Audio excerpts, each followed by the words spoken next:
Hi there, welcome to Time Management Glow Up. My name is Liz and I'm a student success coach here at Salle University. And today we're going to be talking all about different time management tips and strategies so that you can master your schedule, prioritize your to-do list, and level up your time management. So we all have a lot on our plates, especially this year. So how can we manage our time to create a state of flow rather than flustered frustration? We've all had those moments where a deadline has fallen through the cracks or we forgot something important on our to-do list. So today we're going to be talking about some kind of pro strategies for prioritization, using a calendar or a planner, and ways to make that fun and accessible rather than something that's scary or overwhelming. So my name is Liz. I'm so happy to be hanging out with you guys today.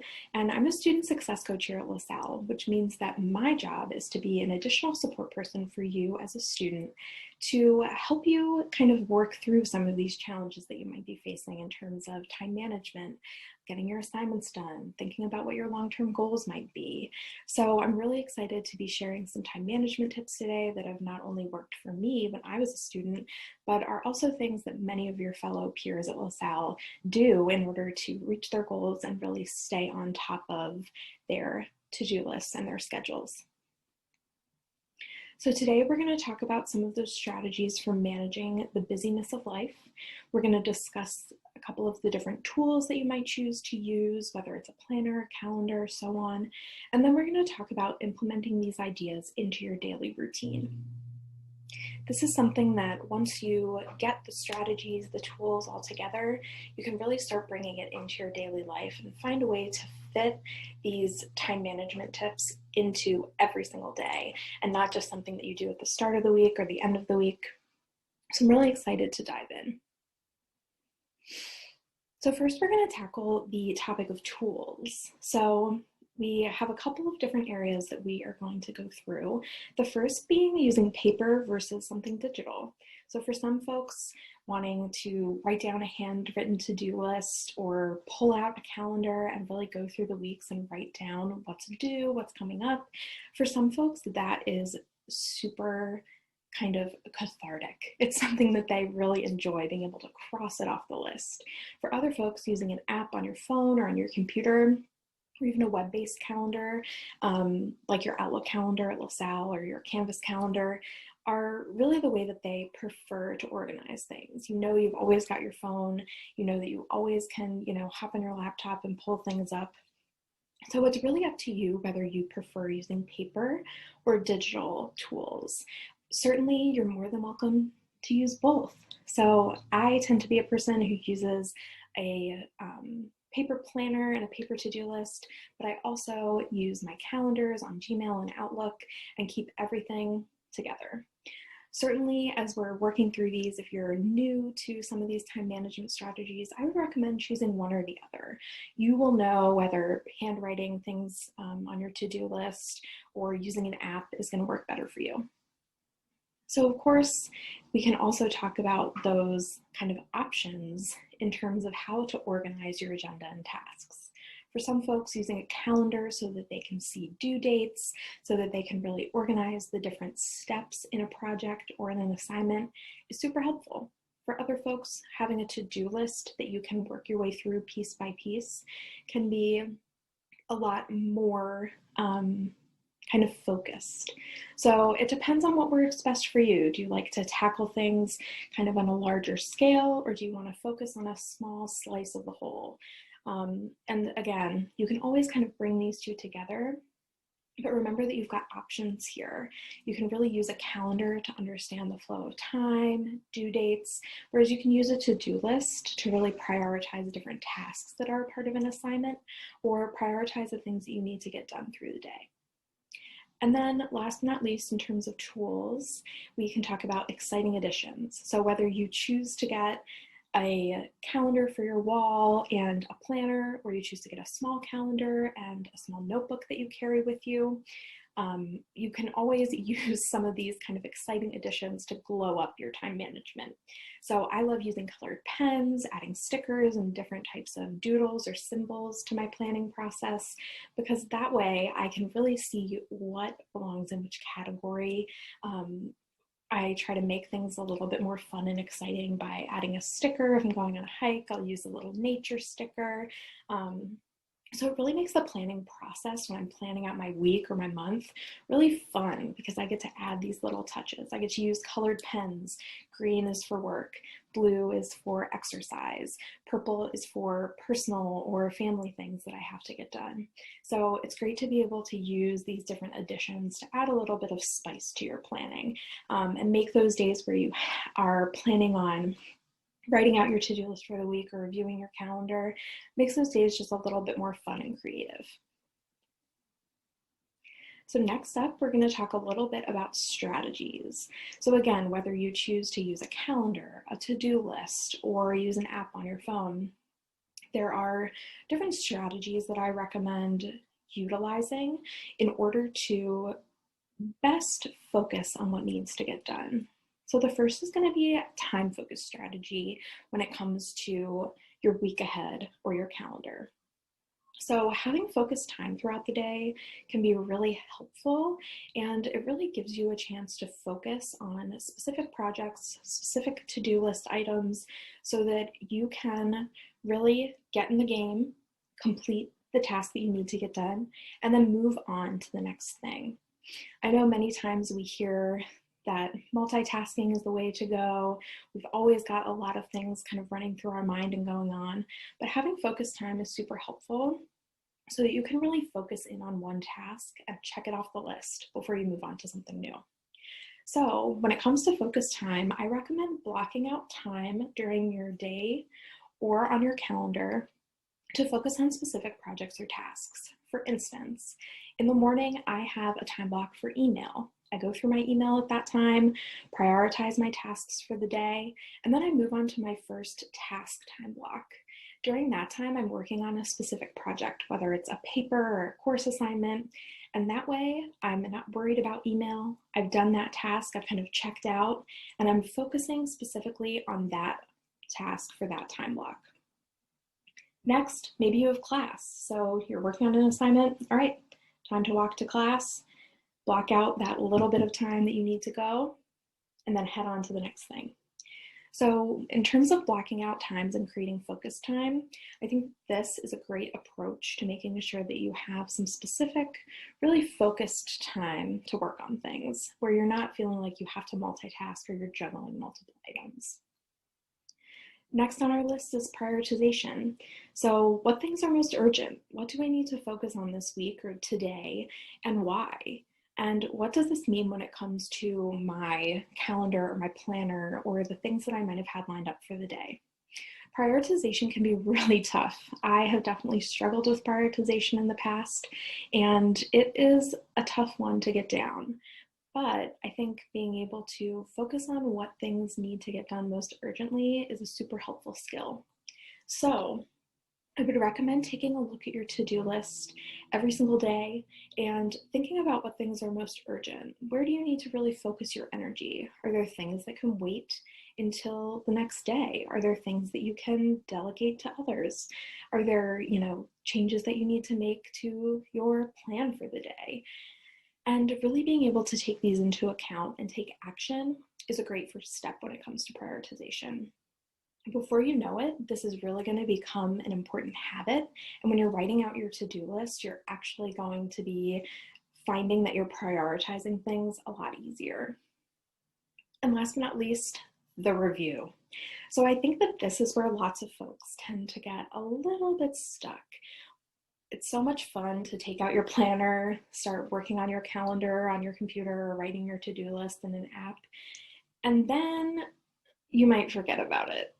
This has happened to me many times. I'll pull out my planner before the week begins and I'll get everything ready. I've got a huge plan.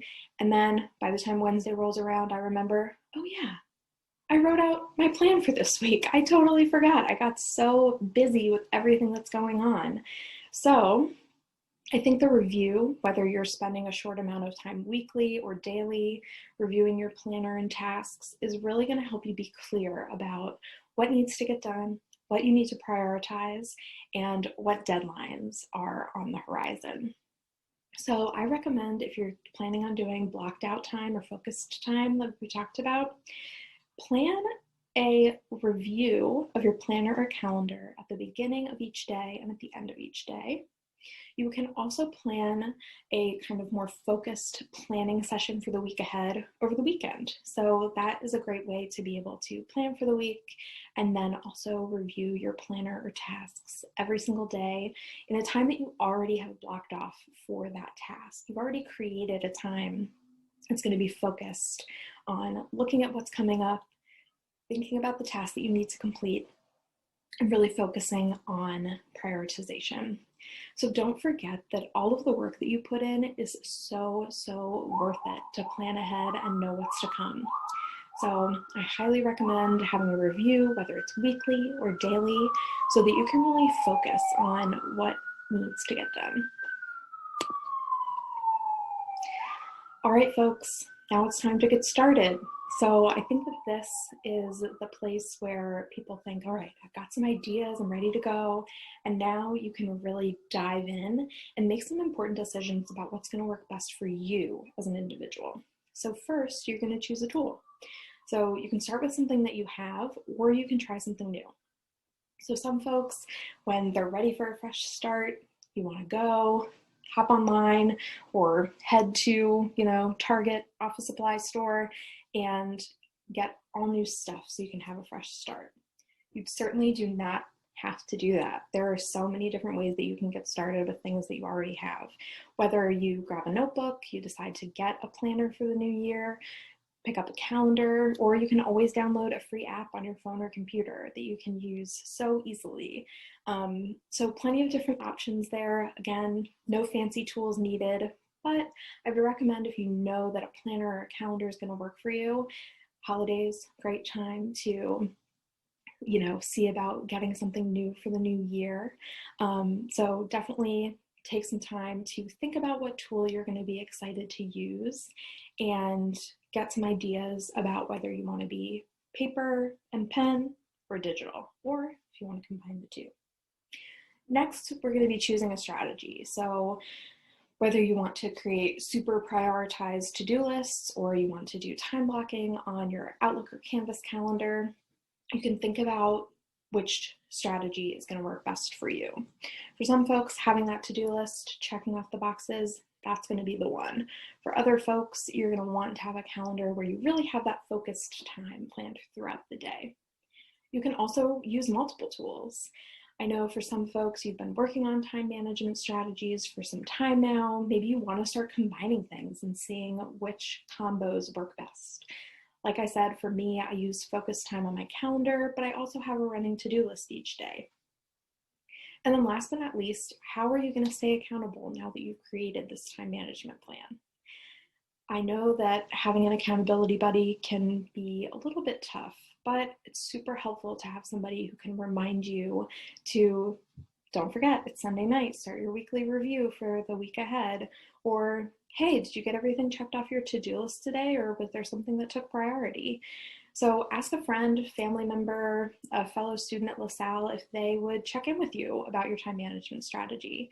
This is a great time for you to be setting up that accountability, and you can even bring some of your friends and fellow peers from LaSalle into the Glow Up.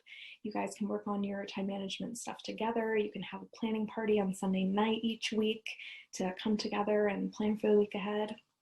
So definitely think about having an accountability buddy, whether it's a friend, a family member, and of course, as your LaSalle Success Coach, I'm more than happy to be your accountability buddy, and we can certainly talk through all of these different ways to get started. So now we're going to dive into a couple of pro tips for time management.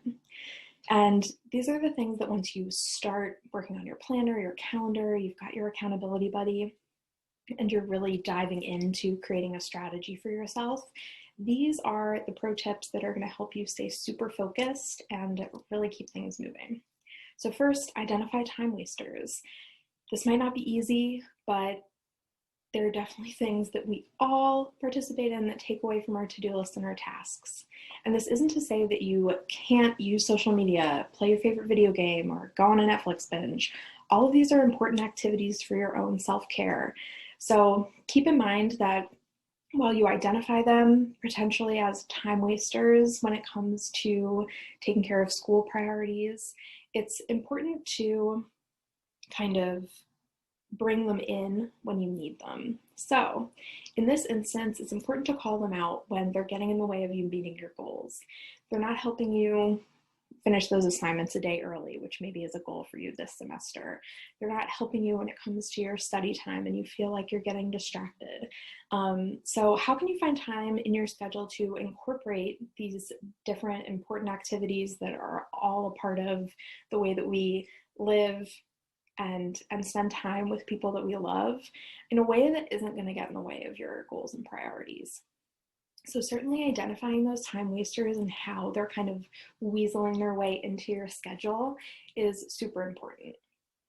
I know I'm definitely have, fallen victim to playing a lot of Animal Crossing on certain evenings when I should be working on my planner, or maybe I should be working on some, scheduling some emails for the week ahead. So again, I love Animal Crossing. I love playing it, love working on my island, but it's important to recognize, oh wait, it's getting in the way of my long-term goals. So I'm going to set it down, and then I'm going to identify a time during the week when I'm going to play, so that I can enjoy, have fun with it, and it doesn't become an additional stressor. Next up, set SMART goals. So if you don't know what a SMART goal is, you can absolutely attend my other workshop, which is all about SMART goals. And I have a webinar just like this one that you can check out to learn about how SMART goals can help you kind of make specific goals that you can attain. You can really take your big dreams and goals and turn them into action using SMART goals. So having goals written out can really help you prioritize your tasks and stay motivated. So goal setting is a really important part of the planning and time management process. Whether you want to make goals for the day, the week, the semester, or even longer term goals about your career, absolutely setting SMART goals is a huge and important part of goal setting, of planning and time management. So I would highly recommend setting some SMART goals. Absolutely come to my other webinar. We're going to make SMART goals together. We're going to talk about examples, and then we're actually going to come together as a group so we can talk about our goals for the upcoming semester. And then last but not least, the final pro tip for today is to ask for help. Asking for help can be really, really tough. Trust me, I know. And as a success coach, I have a lot of students who are incredible at asking for help when they need it, or asking for some brainstorming and advice when challenges come up. But asking for help, making that first step, can be really tough. So today we've talked about some kind of simple ways to get started with time management, choosing a tool, picking a strategy, and then having an accountability buddy or someone who can help you stay on track. But there are so many amazing tips and tricks out there. So for you to find, the best method for you, you can kind of go on that hunt and see what strategies and tools stick out to you. But I also recommend checking out all of the different resources that we have at the Center for Academic Achievement, whether it's meeting with a student success coach, meeting with a peer academic coach, or any of the other professional or student staff at CAA. We are here for you. And if you have questions or concerns, need an extra hand, whether it's with time management, tutoring, or talking with your professors about things that come up through the semester, we're here to help. So asking for help and, asking your accountability buddy, folks at LaSalle, people in your life for tips, tricks, support, totally an incredible pro tip when it comes to time management. And I hope that this presentation has encouraged you to dive in and ask for help along the way. All right, so in closing, I thank you guys so much for hanging out with me today. We have so many other incredible workshops coming up this winter. We are offering these asynchronous webinars where you can hang out with us. But then don't forget, in January, we are also going to be holding some live sessions. So for Time Management Glow Up. In early January, we are going to be hanging out and making some goals, SMART goals, with my SMART goals workshop. And then we're also going to be hanging out for the Time Management Glow Up and putting together some time management strategies for the spring. So if you're excited to kind of start planning out your calendar, getting excited to start time blocking or creating to-do lists, we are going to come together in January to chat about all of that stuff. And there will be more info in the description box of this video so that you can sign up to hang out with us in January. We're going to be going through what's going to be coming up in the first couple of weeks of school, how we're going to be balancing all the things that we have going on, whether it's things happening at home, at work, at school, so we can really dive in with a great time management plan for the spring. So thank you guys so much for hanging out with me today. It was a total blast. I hope that you've learned something, that you're taking away some awesome ideas from this presentation, and I look forward to hanging out with you guys soon. All right, see ya.